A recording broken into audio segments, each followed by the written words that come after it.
Hey, hey, hey! And we're back for another book review. So today we're going to be reviewing the book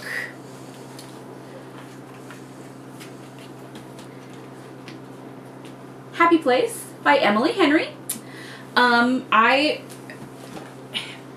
library has this very cool section where they put like all the new books, and I don't know if it's new books that like just came out or if it's new to the library. Because some of the books are new, that like books that just came out, but I don't know about other ones, right? But they have this new section, right? So you can go and you can browse new books, and I love browsing because, you know, I go to the same like couple of authors all the time, and so if you go to the new books, you kind of, I look, you know, of course, at like the jacket, right? And if it catches my attention. I actually grabbed this one and read the summary, the description, and I was like, that's kind of interesting, given my situation with my husband. So I decided to pull it out and read it, and I have some thoughts on it. So let's go ahead and read a summary, and then we'll talk about it. All right. Think of your happy place. Harriet and Wynne have been the perfect couple since they met in college. They go together like salt and pepper, honey and tea, lobster, and rolls. Except now, for reasons they're still not discussing, they don't. They broke up 5 months ago and still haven't told their best friends, which is how they find themselves sharing a bedroom at the main cottage that has been their friend group's yearly getaway for the last decade. Their annual respite from the world, where for one vibrant, blissful week they leave behind their daily lives, have copious amounts of cheese, wine, and seafood, and soak up the salty coastal air with the people who understand them most. Only this year, Harriet and Wynne are lying through their teeth while trying not to notice how desperately they still want each other. Because the cottage is for sale, and this is the last week they'll all have together in this place, they can't stand to break their friends' hearts, and so they'll play their parts. Harriet will be the driven surgical resident who never starts a fight, and Wynne will be the laid-back charmer who never lets the cracks show. It's a flawless plan, if you look at it from a great distance and through a pair of sunscreen-smeared sunglasses. After years of being in love, how hard can it be to fake it for 1 week, in front of those who know you best? So, this book has 40 chapters in it. They are pretty... I mean, they're not huge. Some of them are kind of like 10 to 15 page chapters, but not all of them, right? So they're okay as far as chapter length. There is some sexualness in here, but not a whole lot. It's kind of sparing, and it is for the storyline, I feel like. There's a lot of really hilarious parts in here, like the friends group. It's six friends, and basically, like it said, they get together every year at this cottage. One of them, her dad owns the cottage. And so they would get together at this cottage once a year and kind of, you know, get back together with their friends and like recap and just have fun together no matter what else they were doing in life. They had this, and it, you know, they would get together and just be friends and do, you know, different things locally, right? Enjoy different local things. And this time they get together, and Harriet actually thinks it's a girls' weekend. She thinks it's going to be like a girls' week, and she shows up. She doesn't know that Wynne's there, and then you come to find out that her friend Sabrina, her dad's the one that owns the cottage, actually basically forced Wynne to come. And then they find out it's because Sabrina and their other friend Parth, who are a couple, are actually getting married at the end of the week. So not only is the cottage going to be sold, but their friends are getting married. So they are like, okay, well, we don't want to ruin the wedding. You know, if this is the last time we're in the cottage, we don't want to ruin, you know, anybody else's vacation. We don't want to steal thunder, like, you know, all of that stuff. So they go about their week. And Harriet is she's a surgical resident. She's in the middle of her residency, so she's completed all of her schooling. She just has to do her residency. And there's like medical terms because she studies like the brain, like different parts of the brain. So she does talk about that a little bit, but it's not where you can't understand it really. It's not like Grey's Anatomy. Does Grey's Anatomy do that? I don't know. But it's nothing like, you know, a lot of medical terms. But it's very interesting to see because their friend, obviously, she's like, surprises Harriet. She's like, surprise, look who I got to come, you know, for this week. And Harriet's just like, oh my gosh, you know. And then she surprises them again. She's like, oh, we gave you guys the biggest bedroom. So now they have to negotiate sleeping because they have been split up for 5 months. And she lives in California and he lives in Montana. He moved to Montana to care for his sick mother. And they were kind of falling apart before he left. And then after he split up, things just really took a downward turn. So they have to negotiate that. They get thrown together throughout the whole week on their different little excursions. They go to a little bookshop. They go to some local restaurants and stuff. And they go enjoy some local things together as friends. And it's interesting, but it's also awkward too. The main character, Harriet, she comes from a family who her parents are still together.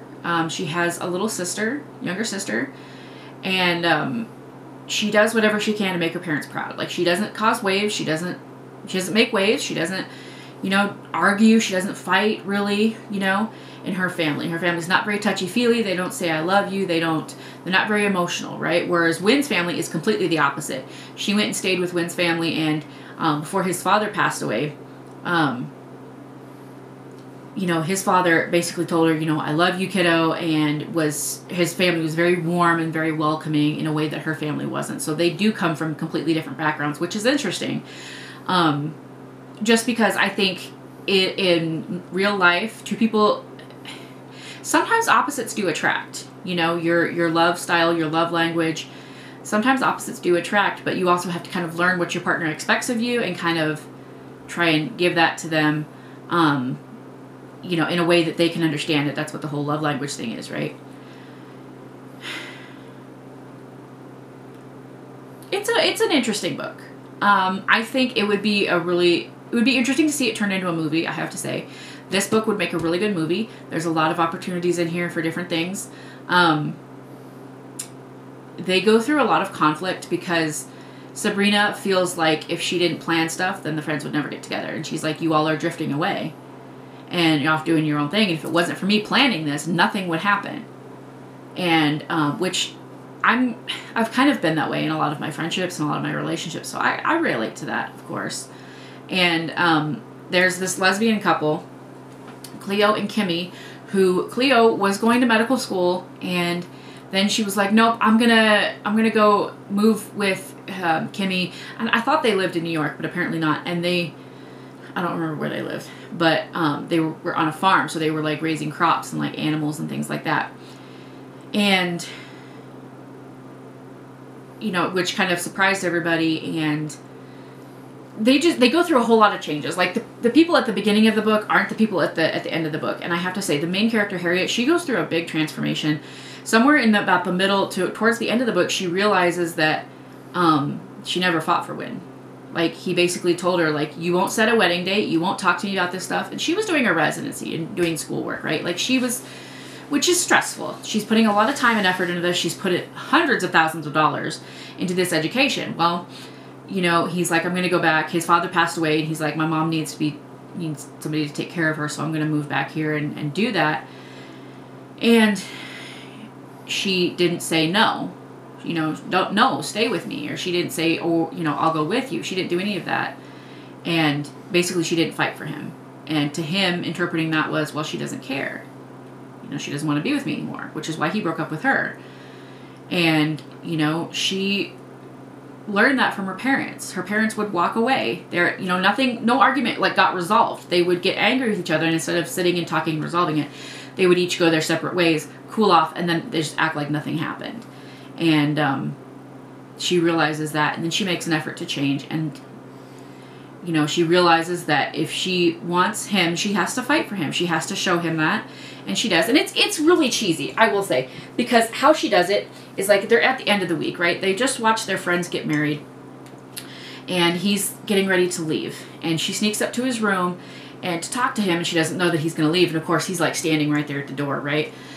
And she opens the door and he's like right there and has his bags. She's like, where are you going? And he's like, I'm leaving. She's like, no, please don't leave. And then they end up, I think that's one time they end up having sex, and he stays, of course, right? And then the last night that they're there, they have sex, they sleep together, and she gets up and he's still sleeping. And she's like, I can't say goodbye to him. Like, I have to go. Like, this would be too hard. So she gets her bags packed and everything, and she has her friend drive her to the airport. And, you know, she goes to get on her flight, and she's like sitting on the flight thinking, oh my gosh, you know, what am I doing, basically? Or no, she doesn't even get on the flight. It's so cheesy, you guys. She's at the airport. She's like about to board the plane. And she's like, oh my gosh, like I can't, I want him so bad. Like, I don't want to go back to my regular life. Like, I want him. I want to be with him.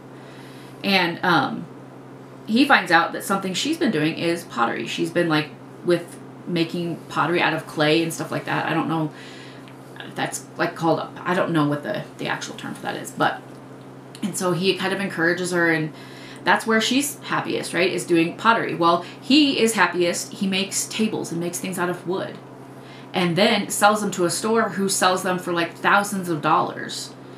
And he's very talented. He has, you know, like a gift. Like, he does not have, he went to the same college, I think, but he doesn't, you know, he's not like a doctor. A lot of her friends, she's got, Sabrina and Parth are lawyers, and then Cleo is going to go on to like medical school to be a surgeon. And, you know, these are highly educated friends, basically. And so Win is kind of the black sheep, because he went to the same school but didn't, maybe it was the same high school, but then he didn't continue from there.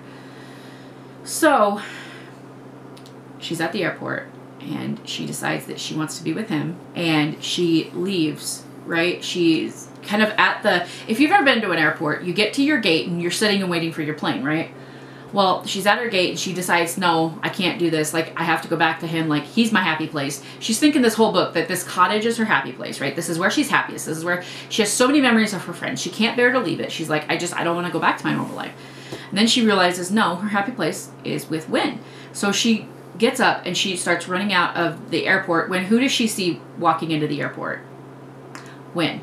And he came to say goodbye because she didn't say goodbye to him. And of course they embrace and they have this big talk, and they end up going back to the cottage together and deciding that she's going to move to Montana with him. And she thinks that she's going to disappoint her parents. You know, she's afraid to tell her parents that, you know, hey, I'm dropping out of my residency. Like, I'm done. I'll repay all the loans and everything, but I'm done. I'm not doing this anymore.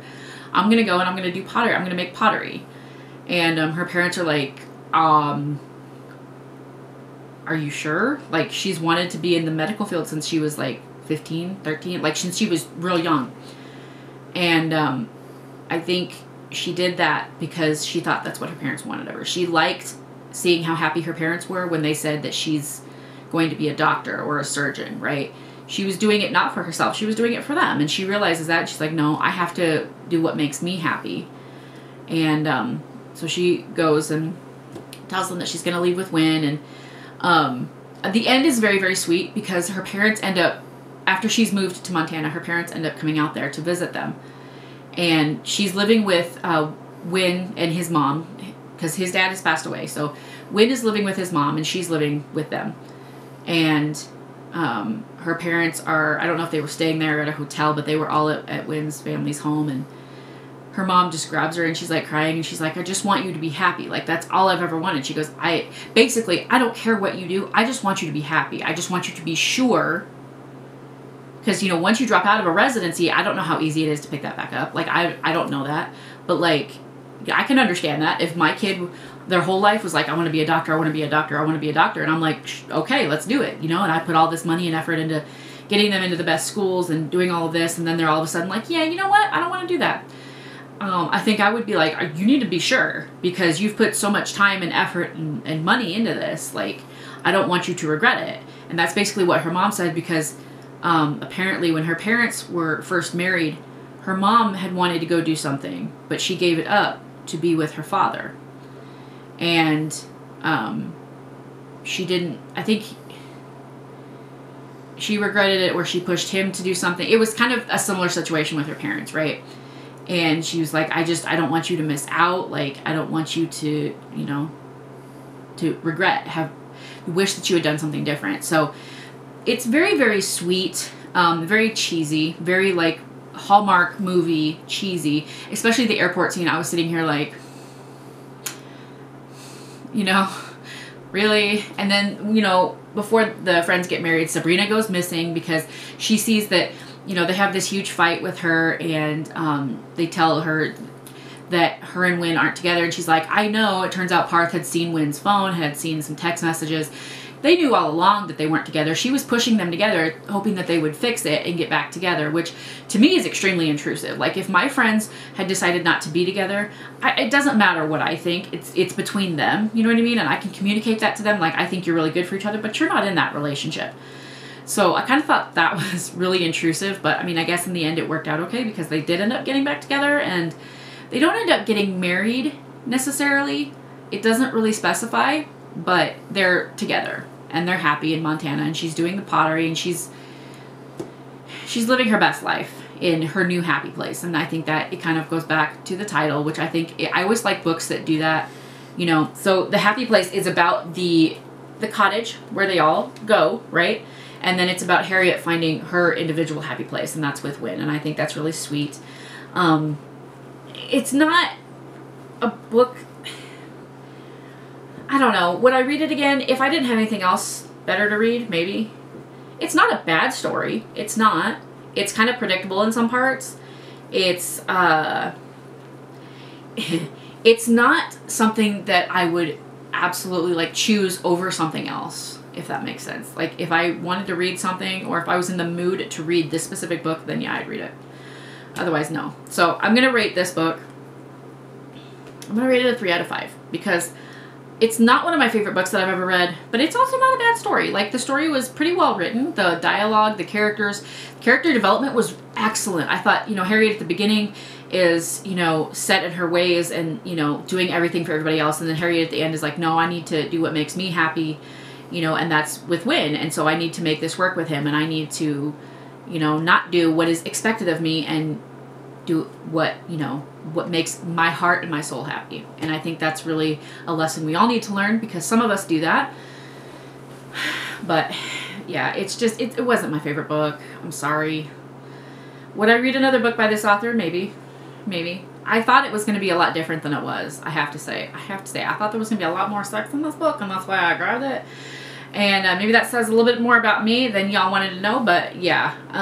But I thought it was interesting because with everything that's been going on with me and my husband, we're kind of, you know, we're still legally married, but like we're kind of trying to figure things out and what we want, what we each individually want. And I